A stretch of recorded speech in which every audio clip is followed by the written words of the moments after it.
కార్తీక మాసంలో తిరువన్నామలైలోని అరుణాచలేశ్వరుని దర్శనం పొందడం నాకు దొరికిన అత్యంత గొప్ప అదృష్టం.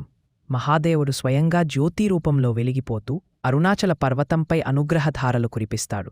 ఈ పవిత్ర నెలలో ఇక్కడ ఒక చూపు చూసినా చాలు, మనసులో ఉప్పొంగే ఆ శాంతి మాటల్లో చెప్పలేనిది.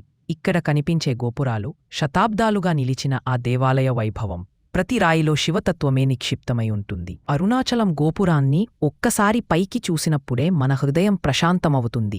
ఆ దివ్యమైన శక్తి మనమీదకు దిగిరావడం అనుభూతి అవుతుంది. కార్తీక మాసంలో ఇక్కడ చేసే ప్రతి అడుగు, ప్రతి ప్రార్థన, ప్రతి దర్పణ దర్శనం శివుడి దయతో నిండిపోయి ఉంటుంది. ఈ పవిత్ర క్షణంలో అరుణాచలేశ్వరుని దర్శనం పొందినందుకు నా హృదయం కృతజ్ఞతతో నిండి ఉంది.